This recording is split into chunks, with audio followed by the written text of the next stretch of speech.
Alrighty, so if you follow me on any of the platforms outside of the podcast, you'll probably see that I've been doing this 30 videos in 30-day challenge. And I want to explain what I'm thinking or what my intention there is. I've done it very intentionally, and there's a very specific reason that I'm going out and doing this challenge. And it comes from probably, this whole situation with coronavirus and COVID that we've been going through. So when COVID hit, like most people, I got hit very hard. In a sense of, I had a gym that I was working with. They were my main marketing client that I was putting a lot of work into. I had some e-commerce clients that I was working with as well. And when COVID hit, the gym closed, and very unsurprisingly, like the e-com guys freaked out a little bit, and they wanted to cut their spend. So, previous to that, I'd been working in the big contract I just finished previous to that was in events. And my GM there, who he's Gabe, he was like, we don't know what we're going to do. Like, events are just being cancelled. If actually that event that I was doing the marketing for previous to that, if we'd been 1 week later, our event would have been cancelled. So we got very, very lucky. So I was put in this position almost overnight where I lost the majority of my income. And so at that point, you probably noticed I kind of doubled down on the podcast. So I'd been putting out the podcast, one a week or one every 2 weeks. And I wasn't as active as I became, but I went, okay, what can I do within the framework of what I'm creating right now? Well, I can double down on the podcast and start trying to build that audience. And because I hadn't been as active, the audience was starting to drop. I wasn't getting as many listens as I was like late last year. So I doubled down, and there was a good response there. And in that time of doubling down, my listenership has doubled again. My streams have gone up. There's been a lot of growth. And then I decided to add video to it as well. And I'm doing these live podcasts, and it's bringing in new audience, and I'm having this opportunity to connect with old friends and people that I haven't spoken to a long time. And I'm really enjoying that process. During that as well, I've also started working with the podcast studio here, and now I'm giving value back to other podcasters. I'm using my marketing experience to work with some of Mel's customers or clients, and we're moving into a position where we're going to use Facebook ads to help get more streams to their podcast. So very much putting into practice the stuff that I've been talking about on this podcast, which got me to thinking. It's like, okay, I've done this thing for the last year for free for myself, and now it's kind of hitting the critical mass now where I'm happy with the amount of numbers that I'm getting, and I'm starting to get work and leads coming through this process as well. That's really cool. But where do I want to see myself in, 1 year from now, 2 years from now? And one of the parts of my life that I feel like I wasn't able to, what's the word I'm looking for, that I wasn't able to express was my creative side. And through my history with Farang and my own personal YouTube, I've been putting videos out on YouTube. I reactivated some videos on my YouTube last night. The oldest is 14 years ago. I uploaded my first video 14 years ago on YouTube. And so, there's this whole part of myself, my creative outlet that I wasn't expressing. So I was in the position I'd been wanting to. The problem there was I didn't feel inspired to shoot, not the way that I used to feel inspired when I was working with Farang and when I was putting out my own personal projects. And there's a few reasons for this that I can put it down to.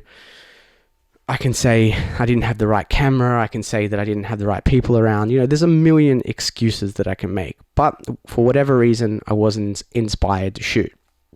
But I wanted to change that. And I was in the position that I could go out. There's this camera that I really wanted, the X-T3. It had dropped in price because the X-T4 has just come out.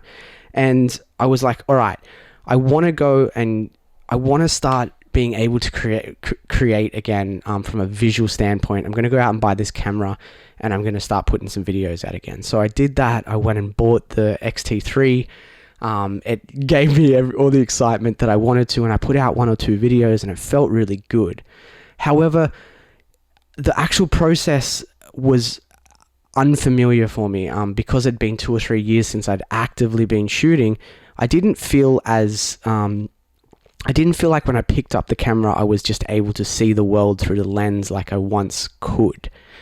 And I put out those videos. I felt really good about them, but I was like, if I really want to do this, then I'm going to have to find a way to up the urgency for myself. I'm going to have to find a way to get good at this. And for me, like, 1 video a week just didn't seem like it was going to do that.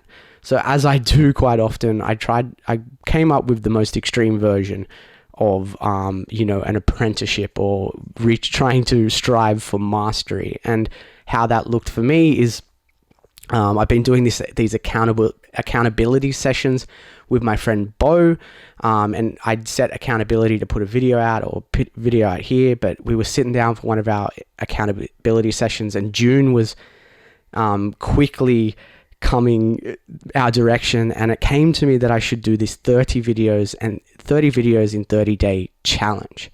I didn't really think it through so much, but my thought process behind that was 21 days to make or break a habit, they say, in social psychology. And I've got a personal philosophy or theory that I'm trying to test, that the amount of progress that you can make in something, a skill acquisition in just 1 month is huge. If you start on day 1 and then day 30, if you dedicate to every day working on that craft, developing that tool, then the progress you're going to make is almost untangible.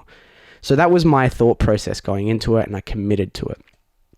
Okay, so first couple of days, there was the resistance there was the tension, it was hard. And then about day 3 or 4, I actually started, when I was sleeping, I started thinking. There was one video where I had to get a shot in the morning that I knew that I had to get.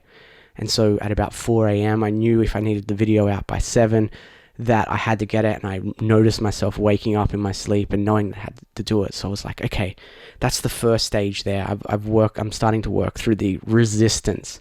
And then on about day 4, if you look at day 1 video and day 4 videos, suddenly the camera had become more familiar in my hands. It wasn't just about creating the habit of picking the camera up.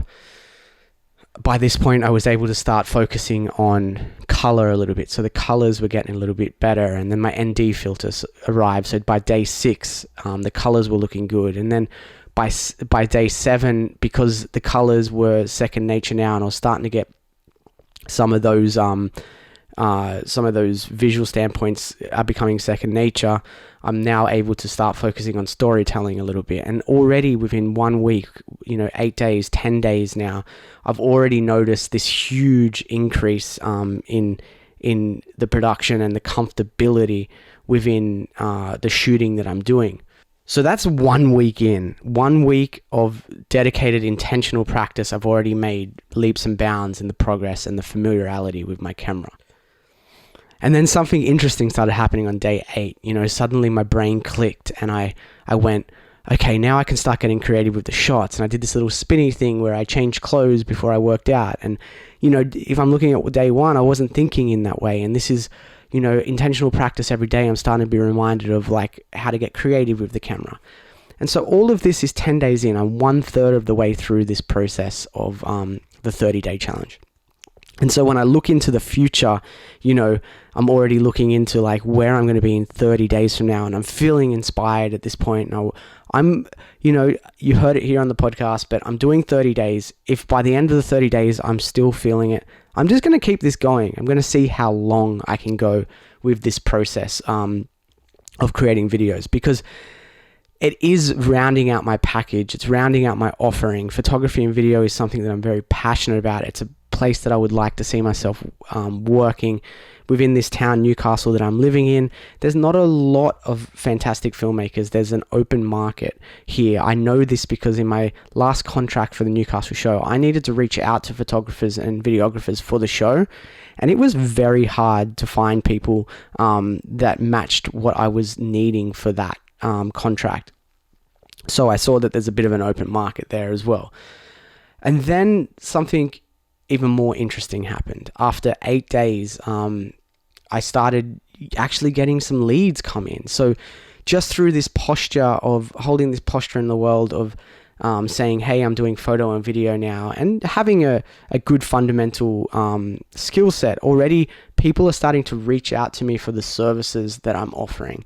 And that was not something that I thought would have come in so quick, but it's this side thing that's come in, and now the opportunity of actually charging some people some money is already there. So really just repurposing the stuff that I'm doing for myself and offering it to someone else, there's an opportunity there, and it really, as I said, fills out the full package of what I have to offer. Now, as I get more and more comfortable, I will move into this posture of being a full service creative sort of offering. If a new company comes in and they don't have any content or any creative, I can shoot photos, shoot video, and then do execution for them as well. And that's the direction that I really see myself, and that's where I want to be and what I want to contribute to the world when it comes to my creative endeavors. So yeah, that's just a little bit of the story behind why I'm doing this 30 videos in 30-day challenge. I'm really enjoying it. If you haven't seen it yet and that sounds like something you'd be interested in seeing, I'm pretty proud of the stuff that I did in the first 7 days. So if you go over to YouTube and you just type Sean Wood into YouTube, you'll see some of those videos come. You will definitely see some of those videos come up. That's where I'm putting a lot of my energy, but I'm also doing this batching day today. So I'm recording a few podcasts. As you probably would have seen, I'm putting out live podcasts on YouTube now as part of that offering, and I'm really enjoying that. I've spoken to Pedro Salgado, Katie McDonald, Jason Paul. Jason's episode was really awesome. I've got some incredible guests lined up, some people that have asked to come on the podcast, some people that I've reached out to who are like really, really exciting guests. So everything's just sort of coming together in an intuitive way as it feels natural right now. And I'm really happy with the direction that I'm going with all of it. So that's it. I'm going to leave this. I'm going to wrap that up for today's episode. Thank you for tuning in. I'd love to hear from you guys about the podcast. If there's ever anything that you'd like to hear me talk about, then please reach out to me on Instagram at All Good, or my personal Instagram. I really love hearing from you guys and love that interaction when it comes in. And yeah, I'll be putting these podcasts out. I'm continuing to put these podcasts out, and the lives are going to be coming up here as well. So that's it for today. This is the Sean Wood All Good podcast. Thank you so much for tuning in, and I'll see you on YouTube or here or wherever. I'm pretty all over the place right now. So yeah, peace.